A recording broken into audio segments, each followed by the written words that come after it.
nombre es Juan Carlos Blanco, como ya lo dijo Alexander.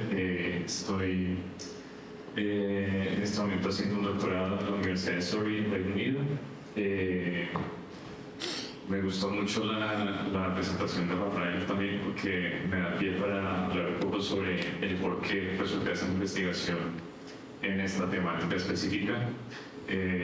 Durante la maestría en producción de audio en Manchester, digamos que sufrí de ese sentimiento patrio que nos da a todos cuando estamos por fuera, que somos más colombianos por fuera muchas veces que cuando estamos adentro. Y traté de conectar mi pasión, que es primordialmente la música, también con el conocimiento en la parte técnica y con la parte de música tradicional del país. Ahí pues estuve trabajando en un proyecto de técnicas de microfonía para grabar la marimba de Chonta, y en ese proyecto tuve la fortuna de contar también con la participación del maestro José Antonio Torres Gualán, que nos dejó en el 2018, y con sus hermanos Genaro y Pacho Torres. Entonces ahí me di cuenta que quería que los micrófonos estuvieran todavía más cerca dentro de mi círculo social, y durante estos últimos 4 años se han convertido básicamente en mis terceros o segundos mejores amigos. Entonces ahora les voy a mostrar un poco lo que he estado haciendo en términos de investigación.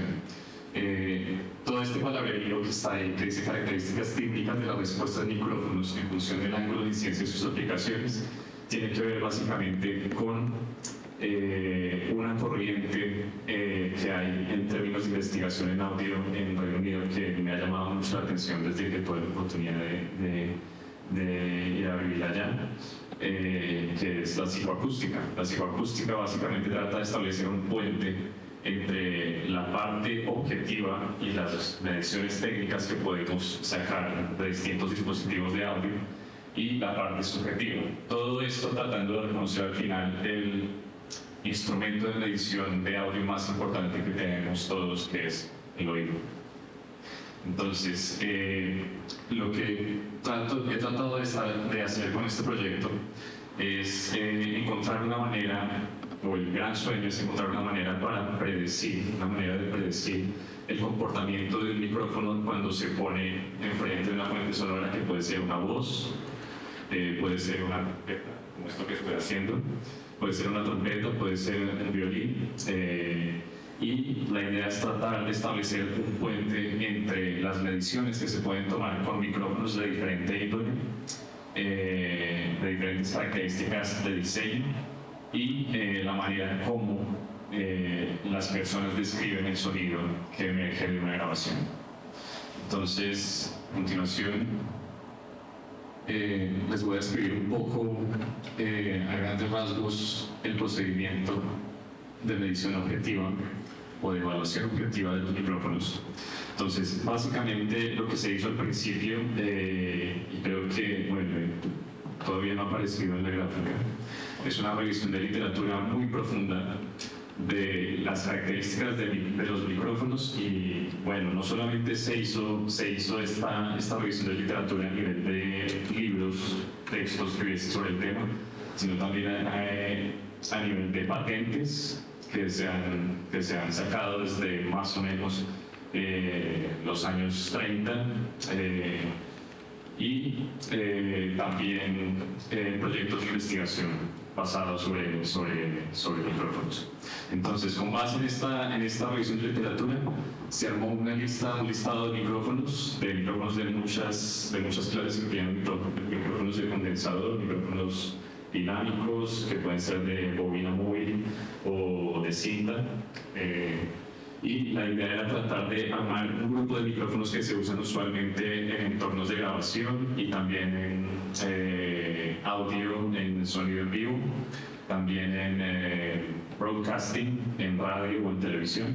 Y ese grupo de micrófonos se sometió a una serie de mediciones que se automatizaron con un dispositivo que es básicamente un tornamesa y digamos que sobre el tornamesa se situó el micrófono y se automatizaron todas las mediciones y la idea era llegar a básicamente esa parte que dice RIs, que son las respuestas al impulso.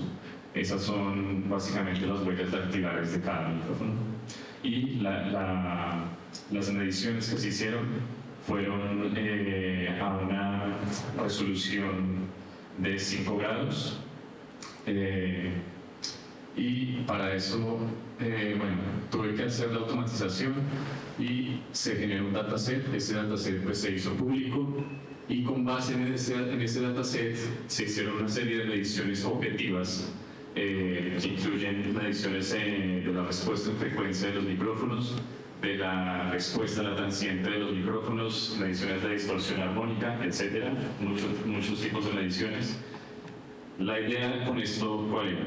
La idea era tomar todas esas mediciones y tratar de encontrar cuáles eran las características principales de diseño de los micrófonos que impactaban una respuesta particular de un micrófono cuando se sitúa al frente o a 45 grados o a 90 grados de una fuente sonora.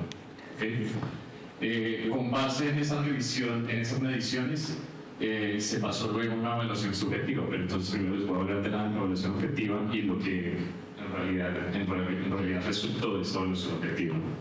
Esto es un paper que se publicó para los que estén interesados en usar las mediciones y las huellas dactilares de todos esos micrófonos, de ese pool gigante de micrófonos que se midió.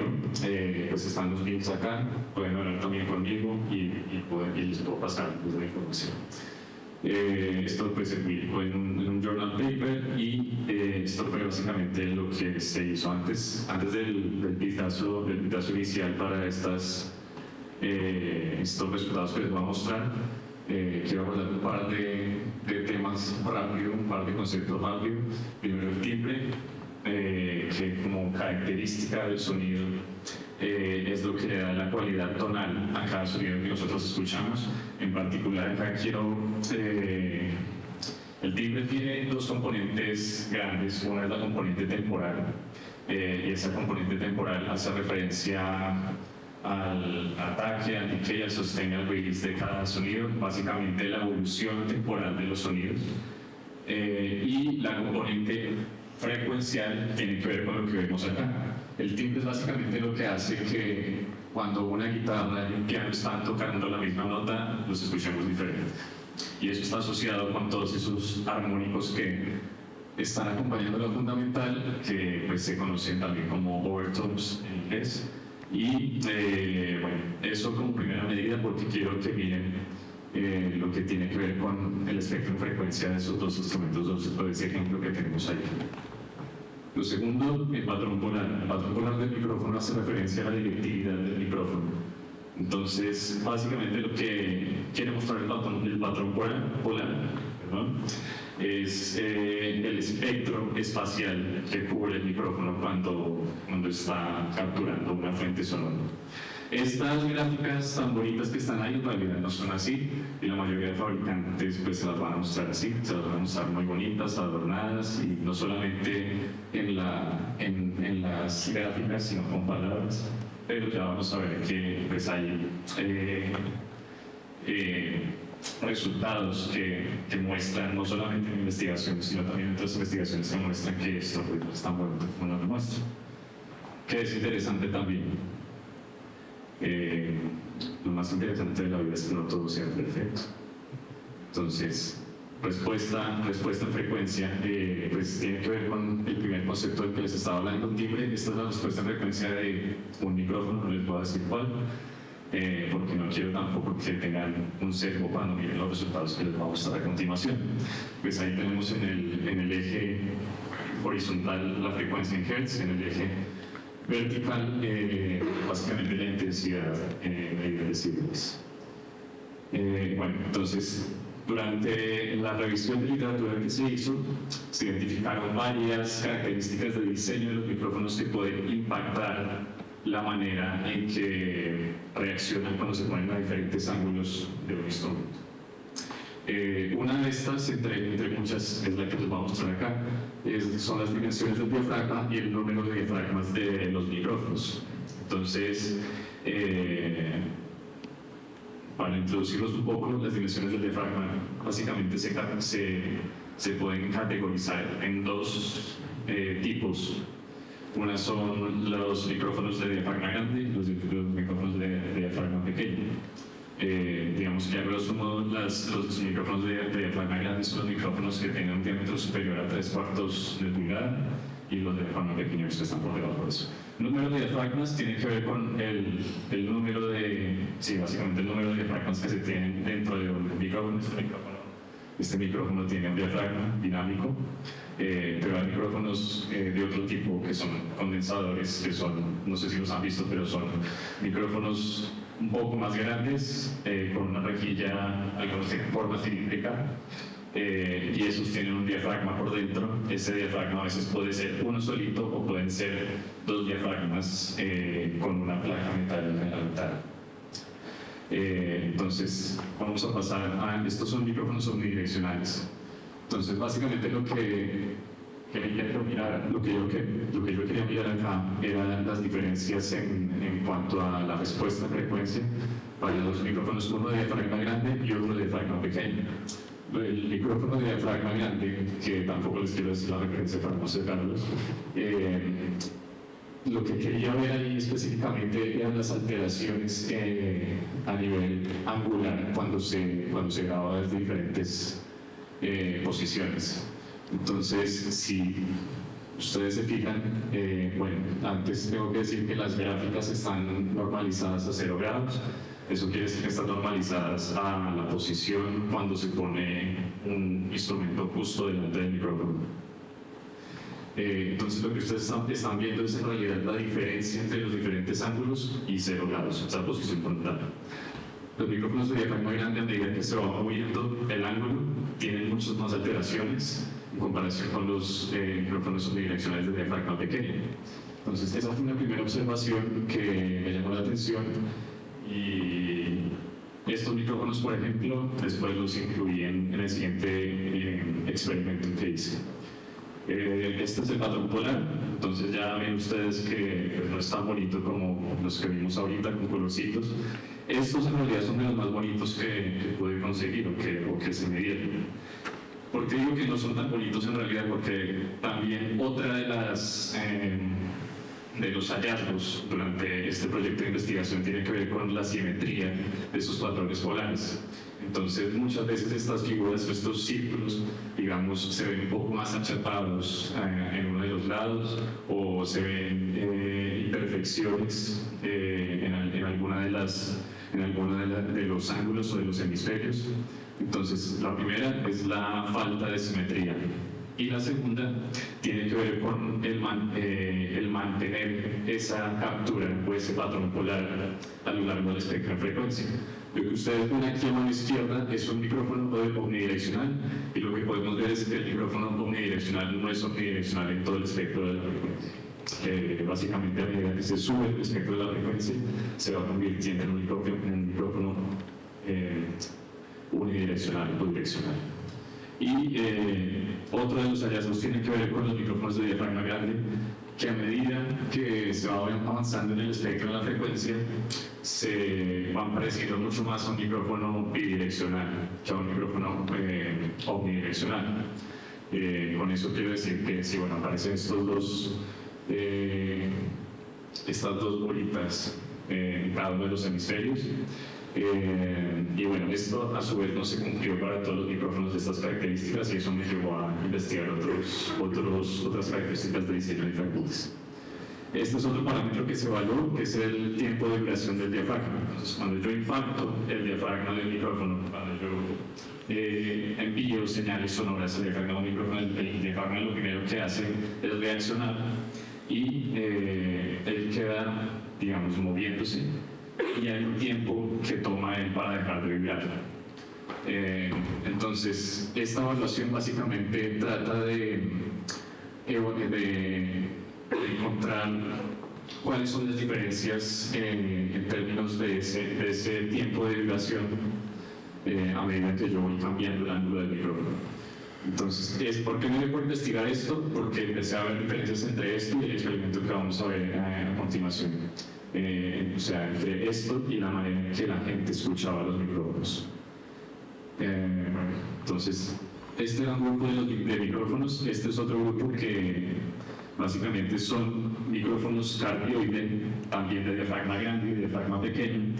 Y aquí ya se empiezan a ver diferencias que tienen que ver con la respuesta del micrófono cuando no está puesto de esta manera, sino cuando está puesto de esta manera.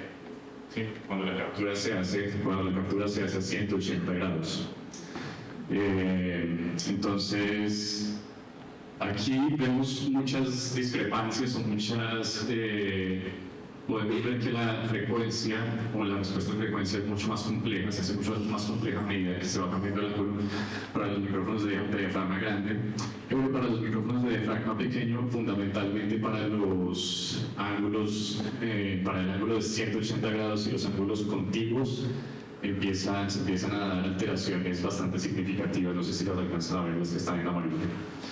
Eso se debe a que los micrófonos a su vez, además del sistema del que ya les hablé de transducción, tienen un sistema mecánico que el nombre en español sería red acústica de cambio de fase. Y básicamente es un sistema o es un entramado mecánico que tiene el micrófono para controlar la manera en que impacta la señal cuando yo la envío al diafragma, el sonido directo cuando yo lo envío al diafragma, y la diferencia entre esa señal sonora, entre esa onda sonora y la onda que impacta el diafragma por detrás. Eso, digamos que en líneas generales, es lo que describe cómo va a capturar el micrófono espacialmente. Entonces, bueno, aquí está el patrón polar de estos micrófonos. Básicamente, los micrófonos de diafragma grande que tienen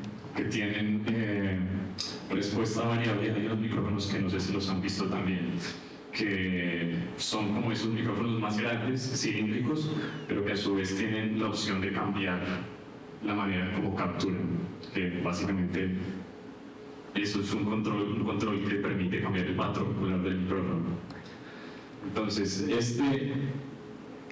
este micrófono, pues encontré también que tiene una directividad mucho menor para las bajas frecuencias, y a su vez los micrófonos de diafragma grande son mucho más direccionales para altas frecuencias.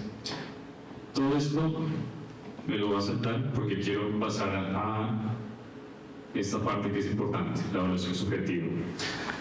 Con esas huellas dactilares de todos los micrófonos y una serie de grabaciones anecoicas, generé una serie de estímulos, y esto dio pie al diseño de un test subjetivo.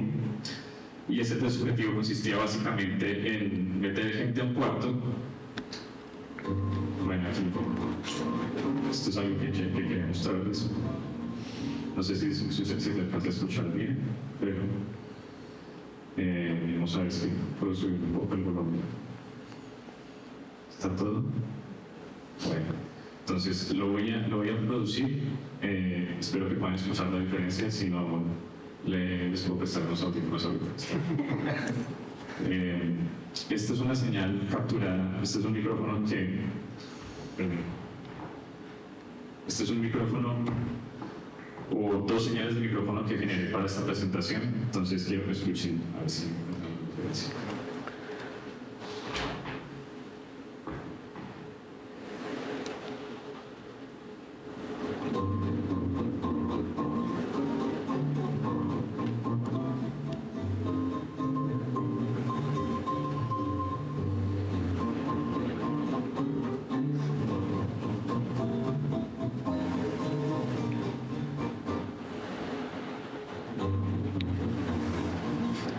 Sí. Pueden cerrar los ojos y parece que está en un barrio en París. Me sorprendieron. La idea es escuchar la diferencia entre las dos señales. Entonces, sí, básicamente, este proyecto en general tiene que ver con la coloración del sonido y cómo puedo colorear yo el sonido, porque hay una cosa importante acá, hay una distinción importante que hay que hacer, y es que muchas veces los ingenieros de grabación ven en la respuesta fuera del eje o respuesta off-axis de los micrófonos como una desventaja, como algo que hay que limitar, controlar. Hay algo que es importante decir acerca de esto, y es que la respuesta off-axis de los micrófonos también se puede usar como una herramienta artística para dar un color específico a un instrumento que quiera, ¿sí? Para poner un ejemplo, si quiero grabar una trompeta y tengo un micrófono que típicamente es bastante brillante, pero que me ofrece ciertas características tonales para ese instrumento, puedo tener un micrófono condensador que por lo general se usa, no sé, para grabar una voz. Y puedo grabar una trompeta a una cierta distancia teniendo pues, cuidado con la intensidad que por lo general emite la trompeta, y poner el micrófono a 45 grados y resultar con un sonido cálido que yo necesite para, no sé, para una grabación de jazz, por ejemplo, ¿sí? Entonces la idea es tratar también de usar esta respuesta off-axis de los micrófonos como un elemento artístico. Para eso quiero saltarme a lo último que les voy a mostrar. Esta es la interfaz que se usó para hacer la evaluación subjetiva. Básicamente se tenía una perilla. Esa perilla, mejor dicho, se diseñó un programa, y esa perilla tenía acceso a los 72 ángulos de cada uno de los micrófonos. Esos 72 ángulos se incluyeron ahí, pues, por detrás de esto que ustedes están viendo. No se le decía al participante qué ángulo pues estaban evaluando para evitar sesgos. Otro componente importante de la psicoacústica es el evitar sesgos, y todo esto con miras a poder diseñar experimentos lo más fiables posible. Y a su vez no se le decía al participante dónde estaba ubicado el 0 grados, la respuesta frontal del micrófono. Todo esto otra vez para evitar sesgos. Es importante evitar sesgos. También había una caja, básicamente, para que el participante dijera el descriptor del atributo perceptual, que puede ser, esto me suena brillante, esto me suena mudo, me suena medioso, ¿sí? Cualquier atributo, cualquier descriptor que se les pudiera ocurrir. En cuestión del lenguaje era bastante abierto. Otro componente importante de esta investigación que tiene que ver con procesamiento del lenguaje natural, técnicas de programación del lenguaje natural, es una rama de la programación que también se usó para analizar los resultados de este experimento. Y también, pues, ellos iban diciendo cuál es el atributo que más cambia, y decían, este es el punto en el que siento que es máximo, o sea, este es el punto en el que siento que está más brillante, y iban girando, siguen girando, y este es el punto en el que siento que está menos brillante. Y la idea era hacer, digamos, una recolección de todo lo que se le pudiera ocurrir a la gente que iba al estudio a escuchar las señales, y pues este era un panel más que todo de personas que tuvieran una especie de entrenamiento auditivo previo. Bueno, estos son solamente algunos de los resultados que les quería mostrar. Entonces, construí una serie de hipótesis. Una de ellas es que el sonido capturado por micrófonos unidireccionales de diafragma grande, reportado como coloreado en más frecuencia, en comparación con el sonido capturado por los micrófonos de diafragma pequeño, para ángulos sobre todo que están por fuera del eje central. Entonces, aquí vemos que los micrófonos de diafragma grande, en los micrófonos de diafragma grande se dijo que la coloración era un factor que cambiaba con más frecuencia. Esto después se va a pasar por un análisis estadístico. Esta es la distribución de esos puntos en los que se dijo que la señal se sentía más coloreada.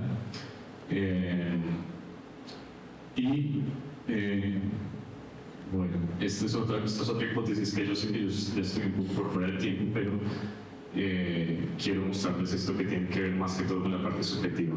Los sonidos capturados con micrófonos de diafragma grande son descritos como menos agudos en comparación con aquellos capturados con micrófonos de diafragma pequeño. Esta parte es importante porque hay una característica fundamental de los micrófonos de diafragma grande, y es que a medida que se va avanzando en el espectro de la frecuencia, esos micrófonos van sufriendo más alteraciones en el espectro de la frecuencia, como lo vieron ahorita. Eso se debe a efectos de difracción de la onda sonora. A medida que la longitud de onda de la onda sonora se va volviendo más comparable al diámetro del diafragma del micrófono, la respuesta en frecuencia se va a empezar a ver más afectada. Entonces eso es básicamente lo que está detrás de esto que han escuchado las personas. Entonces, si ustedes ven la diferencia entre el número de veces que la gente ha sentido que el componente agudo ha cambiado para micrófonos de diafragma grande, es mucho mayor que para micrófonos de diafragma pequeño. Entonces, todo esto, la idea es utilizarlo para construir un puente entre estas cosas y las señales que les mostré al principio. Este es digamos, un resumen o un workload que básicamente es una nube de palabras, que son los términos que usan las personas en general. Los que están más grandes y en naranja son los que dijeron con más frecuencia. Entonces, el que está ahí en toda la mitad, pues que ustedes ven, es brillantez, que era de lo que estábamos hablando, claridad, y ya hay otros pues, que sobresalen y otros que están más pequeñitos. Entonces, primero se hace un scope general de los atributos perceptuales que se usaron para describir los cambios en los micrófonos cuando se cambia el ángulo. Y bueno, esto ya es solamente para mostrarles que dependiendo de las características de diseño de cada micrófono, los atributos perceptuales que la gente dice van cambiando. Y esta es la base de la investigación. Entonces, estos son otros tipos de micrófonos diferentes. Esto es para todos los micrófonos, que la mayoría de cambios, si ustedes lo ven, pues esto se llama esto es un histograma circular y muestra la frecuencia de las respuestas. Si ustedes lo ven acá, aquí debería haber puesto un poco más grande el número de los ángulos, pero esto que se ve en toda la mitad de la respuesta 180 grados, que como ven es uno de los ángulos en los que se dijo que cambiaba con más frecuencia el sonido, y también están 0 grados y un ángulo cercano a 360 grados. Entonces, todos estos son los puntos máximos para esos descriptores que vieron ahorita, y estos son para el punto mínimo. Entonces, ven que concuerdan un poco con lo que llamamos los ángulos críticos del micrófono, que son básicamente el eje central y los ángulos nulos, que así los llaman, donde se espera que haya un mayor rechazo de la señal. Esto lo tienen que leer en el sentido de los manecillos de reloj. Sí, no es ningún texto ni nada. Es un diseño que se me ocurrió ayer. Sí, quiero agradecer al comité organizador, al equipo técnico y a todos ustedes por estar acá y por escucharme. Yo sé que esta presentación tiene un componente que se sale un poco de algunas de las ponencias que han hecho acá, que me han parecido maravillosas, básicamente porque la música es la razón por la cual he hecho todo lo que he hecho hasta ahora. Entonces estoy muy feliz de estar acá. Como lo dijo Alexander, pues fui profesor aquí en la Javeriana, tuve la fortuna de ser profesor acá, que de hecho, pese a haber llegado de los Andes, me siento más javeriano que en el día. Esto no puede salir, ¿verdad? Pero sí, muchas gracias. Quiero terminar con el uso de la investigación. Básicamente el uso de esta investigación, la idea es predecir, como les dije, la respuesta del micrófono, la respuesta angular del micrófono dependiendo de las características del diseño del micrófono, y la idea es que esto sea útil en un futuro para ingenieros de grabación, sobre todo, que quieran saber un micrófono con determinadas características, cómo va a sonar, sin eliminar, por supuesto, la parte perceptual y la experiencia que ellos ya tienen, y también tratar de aportar a si se quiere un cambio o un mejoramiento de la fabricación de micrófonos, que para eso también se está trabajando con algunas marcas de micrófonos conocidas. Entonces, y también para investigación, por ejemplo, técnicas de captura de audio inversivo. Entonces, eso, pues si quieren seguir hablando, pues estar acá.